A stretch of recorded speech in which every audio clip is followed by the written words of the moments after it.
అందరికీ నమస్కారము. Mutton chicken అంటే అందరికీ ఇష్టమే. మటను చికెన్ అంటే మనం రోజు చేసుకోం కదా ఇంట్లో.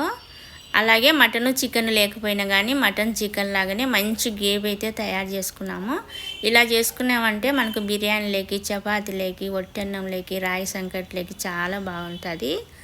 అలాగే ఇలా ఒకసారి అయితే చేసి చూడండి. వీడియో చూసిన తర్వాత మీకు చాలా బాగా నచ్చుతుంది. అలాగే మా ఛానల్ నచ్చినట్టయితే సపోర్ట్ చేయండి, లైక్ చేయండి, షేర్ చేయండి. అయితే ఇప్పుడు మిక్సీ గిన్నెలోకి 2 స్పూన్ల ధనియాలు, దాల్చిన చెక్క 2 చిన్నవి వేసుకున్నాను. ఇప్పుడు ఒక 20 మిరియాలు వేసుకున్నాను. 1 స్పూను జీలకర్ర వేసుకోవాలి. అలాగే ఒక 7-8 ఎల్లిపాయలు ఇలా పొట్టు తీసి వేసుకుంటున్నాను. తర్వాత ఒక 4 పచ్చిమిరపకాయలు ఇలా కట్ చేసి వేసుకున్నాను.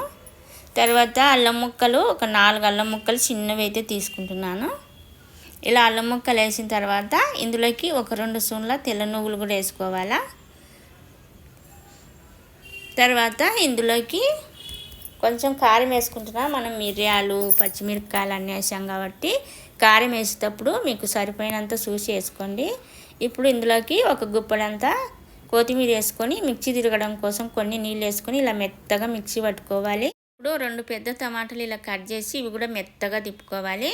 ఇలా తిప్పుకునే తర్వాత ఇప్పుడు గ్యాస్ పైన ఒక కళాయి పెట్టేసి ఒక పెద్ద గెరటతో 2 గెరటలు నూనె వేసుకుంటున్నాను. ఆ తర్వాత ఒక 10 ఎల్లిపాయలు ఇలా చిన్నగా కట్ చేసి పెట్టుకొని వేసుకోవాలి. ఈ ఎల్లిపాయలు కొంచెం కలర్ మారిన తర్వాత ఇందులోకి సన్నగా తరిగిన ఒక ఉల్లిపాయ కూడా వేసుకున్నాము. అయితే ఈ కూర చేసుకోవడం కోసం కొంచెం నూనె ఎక్కువ పడుతుంది. తర్వాత ఉల్లిపాయలు వేసిన తర్వాత కొంచెం కరివేపాకు వేసుకొని ఇవన్నీ బాగా మగ్గనిచ్చుకోవాలా. అయితే ఇలా ఉల్లిపాయలు మగ్గిన తర్వాత ఇందులోకి 1 స్పూన్ ధనియాల పొడి వేసుకుంటున్నాను, వేయించిన ధనియాల పొడి. వేసిన తర్వాత ఒక్కసారి కలిపెట్టి ఇందులోకి మనం టమాటా పేస్టు, మసాలా ఆడించుకున్నాం కదా ముందే, ఇవన్నీ ఇందులోకి వేసేసుకున్నాం. ఇప్పుడు ధనియాల పొడి ఎక్కువసేపు వేయించకూడదు, వేస్తానే కలిపెట్టి మనం మసాలాలు కూడా ఇందులోకి వేసుకోవాలి. వేసి ఇలా కలిపెట్టుకున్నాం. ఇప్పుడు కూర ఇలా కలిపెట్టుకుంటూ చాలాసేపు అయితే ఉడకబెట్టుకోవాలి. మనం కూర ఎంత సేపు ఉడకబెట్టుకుంటే అంత రుచి వచ్చేది. ఇలా ఉడకబెట్టుకుంటుంటే కొంచెం గట్టిపడింది కదా. ఇప్పుడు ఇలాగా ఇందులోకి ఇప్పుడు కొంచెం యాలకుల పొడి వేసుకుంటున్నాను. మీరు కావాలంటే మిక్సీలో అయినా వేసి ఆడించుకోవచ్చు యాలకులు. ఆ తర్వాత 2 స్పూన్ల పెరుగు వేసుకుంటున్నాను. పెరిగేసిన తర్వాత రుచికి సరిపోయినంత ఉప్పు కూడా వేసుకోవాలా. ఉప్పు వేసి మరి ఒకసారి అయితే కలుపుకొని మళ్ళీ దగ్గర పడే వరకు ఉడికించుకోవాలి ఈ కూరను. ఇలా ఉప్పు తగినంత వేసుకోండి, మీకు రుచికి తగినంత.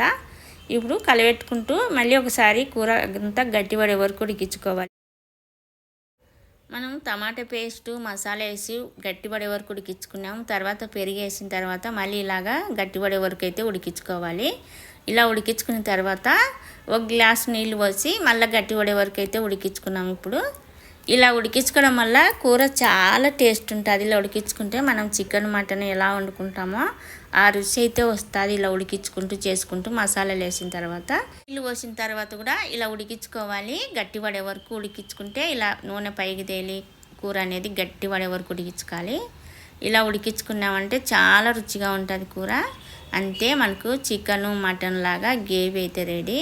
ఇలా ఒకసారి చేసి చూడండి, మీకు కూడా బాగా నచ్చుతుంది. చాలా అంటే చాలా బాగుంటుంది. రాగి సంగటిలోకి, ఒట్టన్నంలోకి, చపాతీలోకి, బిర్యానీలోకి ఇలా చేసుకున్నామంటే ఇలా చేసి చూడండి. నేను చెప్పినట్టు అన్నిట్లోకి చాలా బాగుంటుంది.